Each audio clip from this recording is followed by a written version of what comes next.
The makers of the best-selling game of the whole millennium create a sequel to their biggest hit. It loses tons of money, gets rebooted and re-cancelled several times over, and becomes the subject of sad poems written on buildings inside of Second Life. This is the story of a game which may have accidentally become the most influential MMO in game development. Hi, I'm Nathan. Welcome to the Computer Lab. My co-host is sick today because, well, he was only sick today, but we shoot these things 2 episodes at a time. And today we're going to talk about Myst Online, or Myst Uru the Complete Chronicles, or just Uru, or Uru Ages Beyond Myst. This game has a number of different titles, and confusingly, different releases of the game will also adjust puzzles and move objects around in a way that makes it very hard to use walkthroughs because you don't know which version of the game they're talking about. Anyway, let's get into it. I've got about 12 pages of notes about Uru Live. I've read this book that's like an ethnographic study of the players of Uru Live. I know I keep saying Uru Live. I'm actually going to start calling this game Myst Online just for simplicity. I'm going to try and keep this video short. There's a lot of things to say. I'm going to try and only say things that are interesting, but my big thesis for this video is that I want to talk about how this game kind of just came and went within general game audiences. It's not really anyone's favorite Myst game if you're like a classic Myst fan, but I will say because of the inadvertent sort of accidental influence this game had on game development as it relates to game studies in academia, including the astonishing fact that Dr. Celia Pierce's study of Uru players would lead to her consulting on a redesign of PlayStation Home using that very research. So if that doesn't excite you, I don't know what will. And for that reason, I wanted to make this video to talk about how Myst fans moved from this game into other games and how Uru is sort of this weird, complicated thing that still exists in a certain form. Actually, it still exists in multiple forms that you can still experience. And I want to talk about why that's weird. So yeah, let's do this. So how do we get to Uru? So ignoring ports and things like that or VR remakes, there are 6 Myst games in total, the first 2 being Myst and Riven, which were created and developed by Robin and Rand Miller, who are siblings. They made the first 2 Myst games, which I think the actual unit is they made a shit ton of money. And so after the first 2 Myst games, they go on to do their big epic project, essentially their masterpiece. Like this is their opus. This is the thing they're going to do, which is going to be called Uru Ages Beyond Myst, or maybe they just want to call it Uru at first. And the idea is to take the whole Myst puzzle experience and put it online. So for those who don't know, Myst is a point-and-click adventure game that uses pre-rendered, very high quality for its time 3D graphics to make you feel like you're walking first person throughout this very surreal world where you find linking books that take you to other worlds where you solve puzzles, usually to turn on some sort of machine and stop the damage that is being done to these worlds by 2 siblings who, there's a lot of Myst lore, I won't bore you with it, but they're trying to essentially destroy their father's work, is kind of the gist of it, or trap the player and their father in this prison world, and the books link you to different places. Anyway,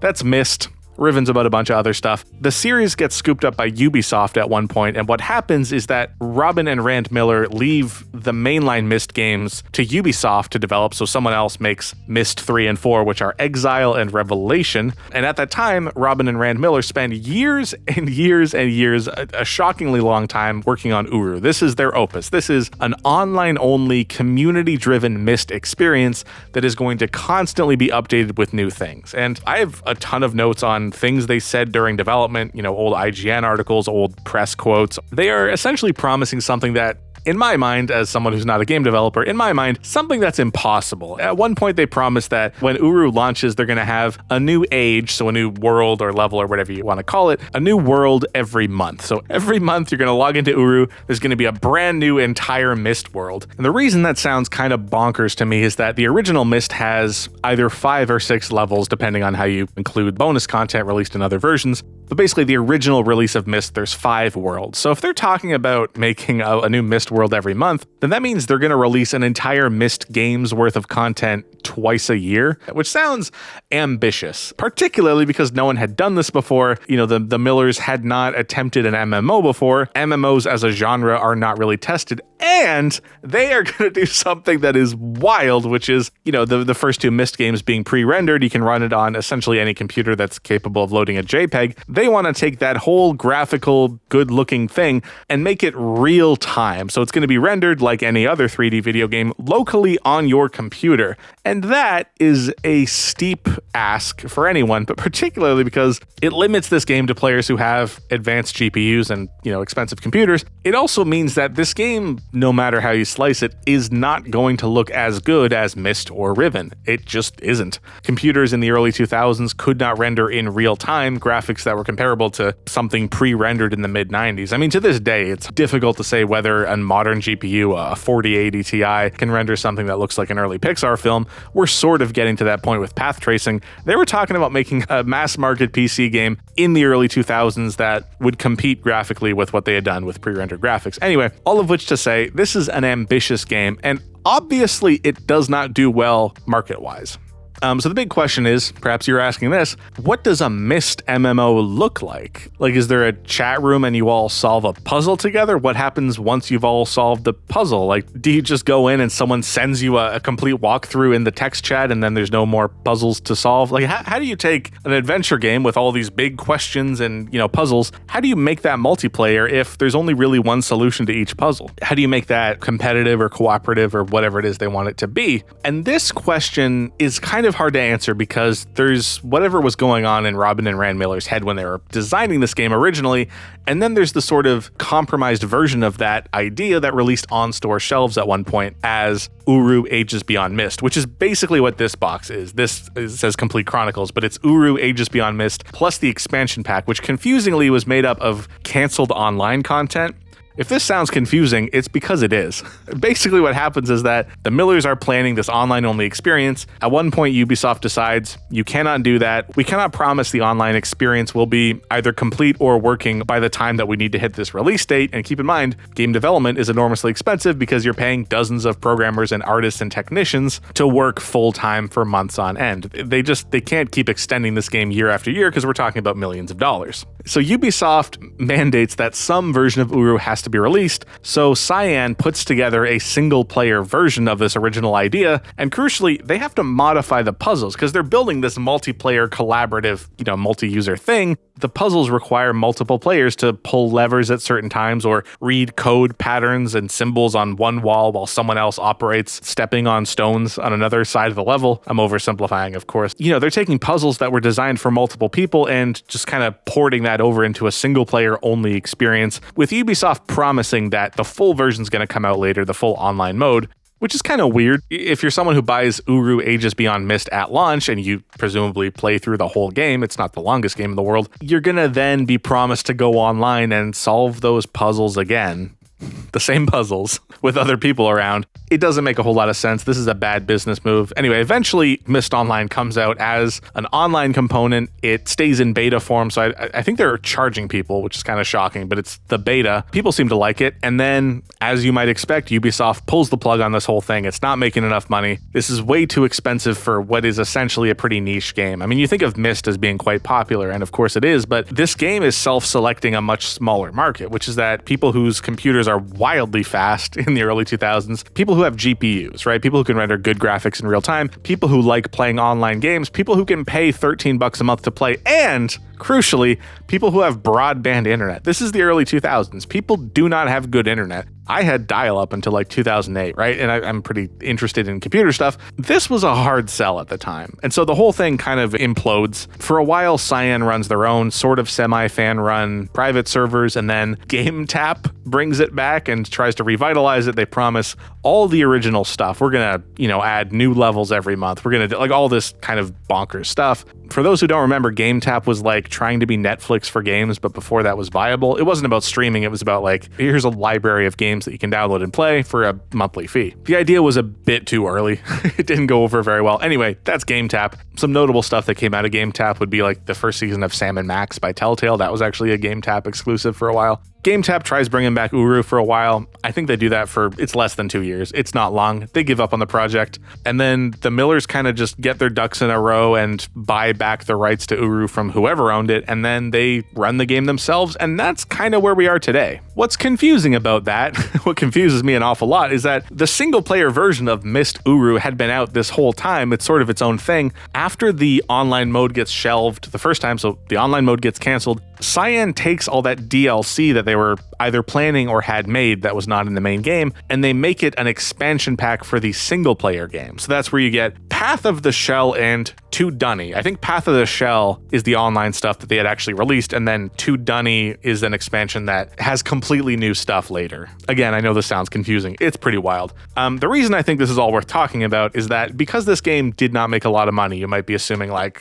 who cares? What impact could this possibly have on game development? How are you possibly saying that this influenced other MMOs? And you'd be correct to ask, except for there's a very influential, very canonical book in game studies, the academic field of game studies, called Communities of Play by Celia Pierce. And it's actually Celia Pierce and Artemisia. The Artemisia is Celia Pierce's avatar inside the game. What's happening with this book is that it is being written, it's an ethnographic study of online cultures and sort of people who play MMOs and what player behavior looks like. What happens with this book is that Celia Pierce is writing, this is for her PhD, years-long study, very in-depth. She goes into a game that's kind of similar to Second Life called There.com, and she's asking questions to people who used to play The Sims online, if you can wrap your head around that, because The Sims Online sort of had like kind of a quirky fan base, and it's obviously a game that got shut down after a while, and I can see why she wanted to write about it, because The Sims Online, if you look at photos from the release of that game, like they had Elijah Wood there at the game's release, very high budget, it's EA, obviously, they have a lot of money.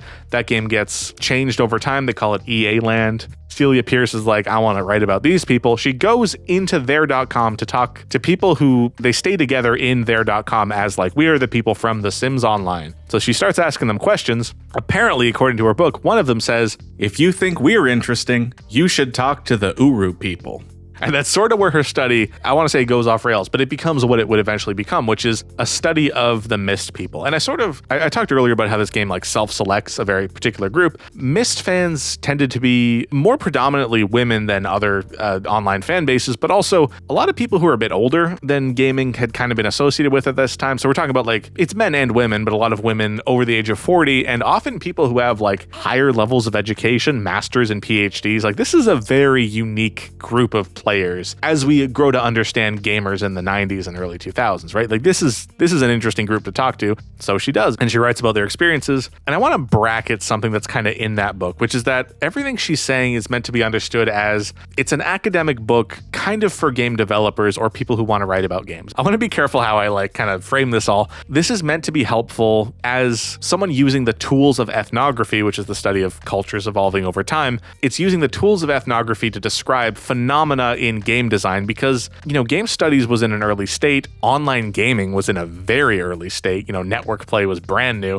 And so she wants to like study these things and the weird quirks that come out of it. And really, to her, and I would essentially agree, the best tools for understanding this behavior, or at least studying it and framing it, is ethnography. So she refers to these people, and I want to be clear, I'm framing this all within an academic context. She refers to these people as the Uru diaspora, or like Myst refugees. And she's saying that because that's the best way she can help game developers frame this information in a way that'll help them make games. I want to be clear, I don't think she's saying that the experience of having your MMO shut down is the same as like fleeing your country from war. I don't think she's saying that. I'm certainly not saying that. I think that's quite a steep claim to make, but she is framing the sort of loss of a shared place because obviously when your MMO shuts down and there's no private servers, you can't go to those physical places again, and those friendships sort of fade away, as I'm sure we've all experienced. She's trying to frame that in a way that understands that when these games shut down, some people scatter off into wherever, but other people stay together as a group in ways that kind of mirror real world migration of people, which I think is quite interesting. And again, keeping it all within that frame, I don't think this is the same as fleeing carpet bombs from the US government. Like, I don't think that's the same thing, but it is interesting to watch how players move from place to place. And this book, I don't have time to get into it in this video. This book is fascinating, just studying all sorts of stuff, how players meet each other online, how they speak, how they exploit problems in the game's code to like play their own meta games. Like people will play hide and seek by clipping through walls. There's like a husband and wife who are playing as each other, like in character as each other. And the book sort of like dives into that a little bit. Really, the thing that gets into the sort of diaspora angle, people who played Myst Uru Live are forced to move to their.com, again, the sort of Second Life game after Myst shuts down. They start making buildings in their.com that look like Myst buildings. So they start recreating some of their favorite places from Myst Online. Specifically, there's this like fountain, and there's like a thing, there's like an egg inside a fountain. I don't know how to describe it. I'll show some footage from the game. But they're trying to recreate that sort of hub world environment inside their.com. And then, like, confusingly, as I'm sure we all know with the movement of traditions and cultural artifacts, people in their.com start to look at the Myst people, the Uru refugees, so to speak, and like start to copy their style, start to like wear the in-game t-shirts that these guys are making to like celebrate their time in Uru. There's like people who have never been to Uru who are like, oh, this shirt looks nice. That's wild. I don't even, there's like so much to say about that. I think that is fascinating. And that's why this book is kind of using the tools of ethnography to talk about how player behavior is emergent. That's the big word in this book, emergence. How does player behavior grow in its own way that the developers had not expected? So I think that's a cool thing. My experience with these games is that I've played a lot of Myst Online in its current form, and I recently went back and played quite a few hours of the offline version, Uru, which you can buy on Steam and GOG at this point. Confusingly, the Steam page for Myst Uru Complete Chronicles, the description makes no sense. The tags are kind of weird. The screenshots are often taken from like the online version of the game, which by the way is free right now on the sort of fan-run, official semi-fan run servers. So you can play the online version for free if you want, or you can buy the single-player version, which it's a materially different game. I mean, the puzzles have different solutions. The levels are reworked. I'd say there's more content overall in the online version, but there's definitely something different about the single-player version. So that's partly why I say this game's hard to solve. If you're someone who needs a walkthrough, as I am, looking through different walkthroughs for these games is very complicated because some of them are written for the single player version, some of them were written in an older version of the MMO, which has since been updated and patched and changed, and so the puzzle solutions don't match. For example, Eder Dellen is the name of a garden age where you need multiple players to solve a pattern puzzle. It's only in the online version. I remembered exploring the space years ago, but when I went to look up the age for the making of this video, all I could find online was walkthroughs on two other ages, Eder Chemo and Eder Gira, which honestly look very similar in layout and textures, but are completely different levels. And if you Google Uru walkthrough, the first 3 results only cover the single-player version, including a website called Myst Journey, which is so well made and seemingly complete that you'd never expect its missing coverage of the online mode. There's no warning or anything like that, and remember, both versions of the game are called Uru. And when it comes to the Myst Journey website, which again is really well made and otherwise quite helpful, their coverage of Eder Dellen is a single JPEG. That's it. The only website I could find with any material information on Eder Dellen was the Guild of Archivists, not to be confused with the Guild of Writers, which is another Uru fan site, and even the Myst Wiki, as official as this looks, has no information on the age besides this empty page with a JPEG and a title. And keep in mind, this level has been in the game since 2007. Eder Dellen is from the Bush administration. And partly what makes this all so confusing, as if we needed other things, is that for the ages which are in both the online and offline versions of Uru, the puzzles are like 80% similar, so you might wind up using a walkthrough for the wrong version of the game and not notice until you stumble upon one of the differences, and oh boy did I ever feel confused. Also, for what it's worth, the entry for Eder Dellen on the Guild of Archivists website, which again is perhaps the only easily accessible online coverage of the space outside of YouTube videos, has this helpful nugget of information. It's in the hub world somewhere. Where exactly, who knows? That's as detailed as their tutorial gets. But I guess, kind of the point of my making this video is I want to frame Myst Uru Complete Chronicles, which is the box I have in front of me, or Myst Online, I'm just going to call it. It is this weird, it's a commercial failure. Let's make no mistakes. This game lost a lot of money for the Millers and also for Ubisoft, and basically anyone whose hands touched this game. This game lost a lot of money for a lot of people, and the fans of the first couple Myst games, they might not even think about this game all that often. There's a very, as I said, niche fan base for Myst Online. You might be tempted to think about it, as I was, as sort of a a weird footnote in the Myst story, or something that was a failure in every sense of the word, but it really wasn't. I mean, there's this entire, someone wrote their PhD dissertation about the people who played Myst Online, and it actually, interestingly enough, this book is written at a time when Myst Online is fully shut down, and by the time she's wrapping up her studies, probably to her great frustration, Myst comes back online in its current form. It's either in its current form or in the game tap form, but anyway, this book sort of follows what happens when MMOs shut down, what happens to the fans of those games when there's not really a great private server, as there wasn't initially, and what they act like in the new games to which they travel, which is kind of a fascinating thing. I'm not in game studies formally, but I have it on good authority that this is like required reading in the academic field of game studies. This is a big book for people wanting to study games who either want to make them or want to write about them in a sort of, journalistic way. Communities of Play by Celia Pierce. One of the most complete, perhaps one of the only studies of online communities in terms of, certainly of a game that shuts down, but also what do people look like when they move between games? What do those cultures move like? How do they evolve as the games themselves change? Because, these are people who get very used to the limitations or flaws of a particular virtual world. When they go somewhere else, are they going to find new flaws in the new game, or are they going to kind of try to relive the good old days, which is basically what happens, as I'm sure we all know. Anyway, that's Myst Online. I wanted to keep this a short video about Myst Online. I have so much to say. I have so many notes. I have so much footage from all my different playthroughs of both the MMO and the single player version. So many weird puzzles where you're like kicking a log or a rock. I forget what it was. You're like kicking something through a level in the single player mode. And there's like a puzzle where you have to get butterflies to chase you. This sounds like,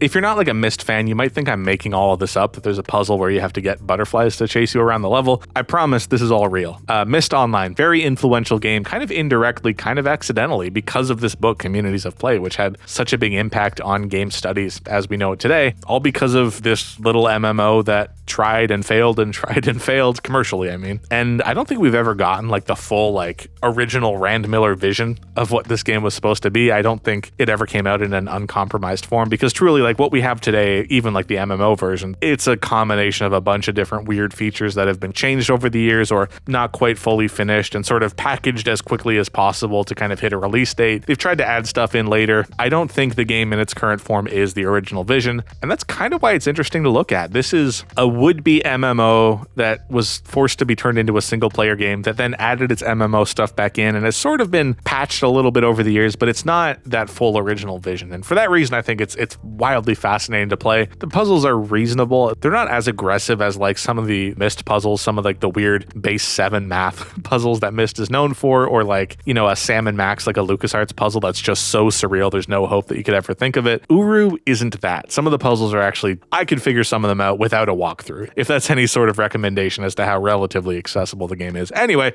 that's Myst Online. That's a short video in air quotes, about Myst Online. Hope you enjoyed it. I want to do something much longer form about this game in the future, but I just thought, while my co-host is sick, let's make this little video talk about Myst Online, and maybe we'll come back to this topic on a different date in a 2-hour epic feature-length documentary Netflix series, 10-episode Netflix series. This is my pitch. Hour-long episodes, award-winning, everyone's gonna love it, Oscar contender documentary about the Myst Online saga, incident, whatever you want to call it. I think there's a story to be told there, but this was just a short video about Myst Online. Anyway, thanks for watching, and I'll see you in the next one. Keep on playing video games.